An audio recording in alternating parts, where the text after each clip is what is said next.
Assalamualaikum warahmatullahi wabarakatuh, sahabat semuanya. Bertemu kembali dengan channel pendidikan Diskusi Hukum.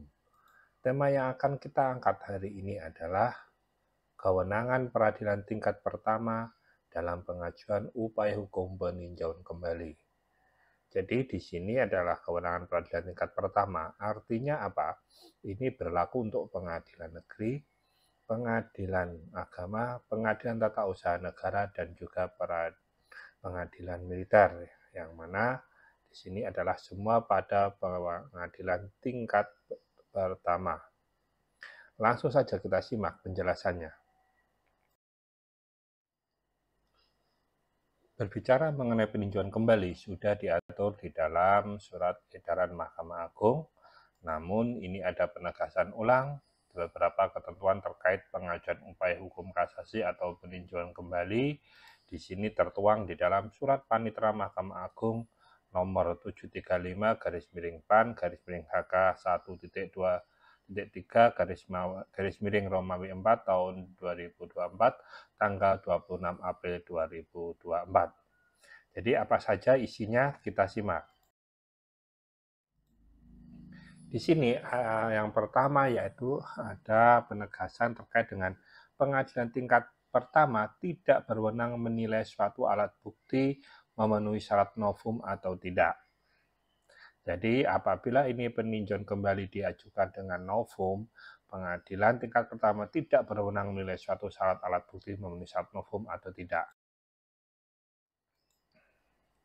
Pengadilan tingkat pertama di sini harus melakukan penyumpahan dan membuat berita acara sumpah terhadap penemuan alat bukti tertulis yang diajukan sebagai novum oleh pemohon peninjauan kembali, atau yang menemukan novum sesuai dengan ketentuan pasal 69 huruf B Undang-Undang Nomor 14 Tahun 1985 tentang Mahkamah Agung, sebagaimana telah diubah Undang-Undang Nomor 5 Tahun 2004 dan perubahan kedua dengan Undang-Undang Nomor 3 Tahun 2009. Di sini pengadilan tingkat pertama tanpa harus menilai alat bukti tersebut memenuhi syarat novum atau tidak.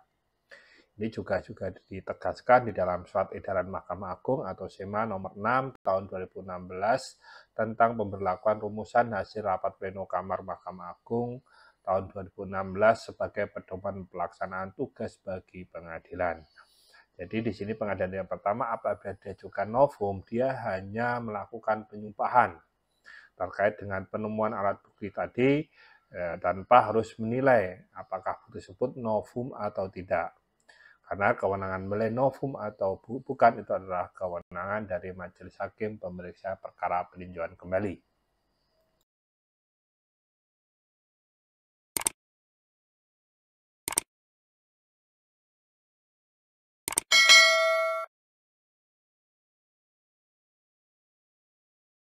Selanjutnya yang kedua yaitu pengadilan tingkat pertama tidak berwenang menilai aspek substansi alasan peninjauan kembali.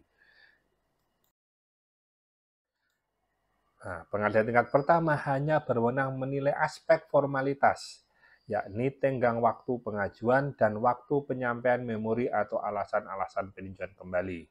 Jadi secara substansi tidak punya kewenangan, hanya menilai apa yang berkaitan dengan formalitas. Jadi pengadilan tingkat pertama tidak menilai aspek substansi alasan permohonan peninjauan kembali seperti ditentukan dalam pasal 67 Undang-Undang Nomor 14 Tahun 1985. Penilaian terhadap substansi alasan peninjauan kembali kewenangan majelis hakim peninjauan kembali. Bisa dilihat di dalam SEMA nomor 3 tahun 2018 tentang pemberlakuan rumusan hasil rapat pleno Kamar Mahkamah Agung tahun 2018 sebagai pedoman pelaksanaan tugas bagi pengadilan. Jadi ada tadi di tahun 2016 tetap SEMA, di 2018 juga ada SEMA yang mengenai tentang pemberlakuan rumusan kamar yang perlu dipedomani.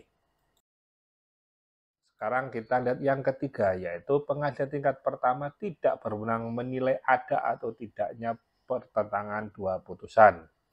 Ini terkait dengan alasan peninjauan kembali berkaitan dengan adanya dua putusan yang saling bertentangan. Permohonan peninjauan kembali lebih dari sekali dapat diterima hanya dengan alasan adanya dua putusan yang saling bertentangan. baik dalam perkara perdata, pidana, agama, maupun tun. Jadi terhadap permohonan tersebut, pengadilan tidak berhak menilai ada atau tidak pertentangan dua putusan. Jadi kembali lagi itu adalah substansi. Substansi ini adalah kewenangan majelis hakim tingkat peninjauan kembali. Kewenangan pengadilan hanya menilai aspek formalitas, tenggang waktu, pengajuan dan waktu penyampaian memori atau alasan-alasan peninjauan kembali. Terkait dengan peninjauan lebih dari sekali, itu diatur di dalam SEMA nomor 10 tahun 2009, Junto SEMA nomor 4 tahun 2016, Junto SEMA nomor 3 tahun 2000. Sekarang untuk permohonan PK, perkara perceraian, harus disertakan akta cerai.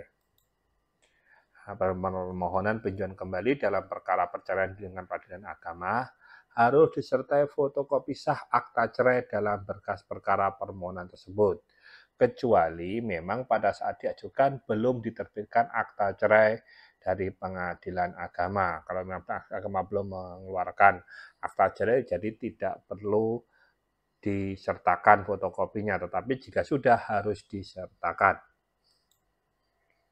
Lihat kembali di dalam SEMA nomor 1 tahun 2017 sama tentang perlakuan rumusan hasil rapat pleno Kamar Mahkamah Agung tahun 2017. Yang kelima, yaitu sebagai tambahan syarat kelengkapan dokumen PK lebih dari sekali. Untuk permohonan peninjauan kembali lebih dari sekali, sebagai dimaksud dalam SEMA nomor 10 tahun 2009, Junto SEMA nomor 4 tahun 2016, di sini wajib menyertakan putusan pengadilan berkekuatan hukum tetap yang dianggap bertentangan tersebut, dan relas pemberitahuan putusan yang terakhir dan dianggap bertentangan. Jadi di sini wajib menyertakan putusan yang dianggap bertentangan tersebut dan juga relas pemberitahuan putusan yang terakhir dan dianggap bertentangan tersebut. Ini adalah sebagai tambahan syarat kelengkapan dokumen PK. Ini sesuai dengan surat Panitera Mahkamah Agung nomor 2196 PAN HK.00/11/2023 tanggal 2 November 2023. Baik, itu penjelasan dari kami. Saya ucapkan terima kasih masih setia dengan channel Diskusi Hukum. Jika ada pertanyaan, saran, dan masukan, silahkan disampaikan di kolom komentar. Terhadap pertanyaan, kami akan mencoba menjawab pertanyaan yang Anda sampaikan. Dan ya, jika ingin berdonasi di channel ini, bisa scan barcode di samping. Sampai bertemu kembali di video kami yang akan datang.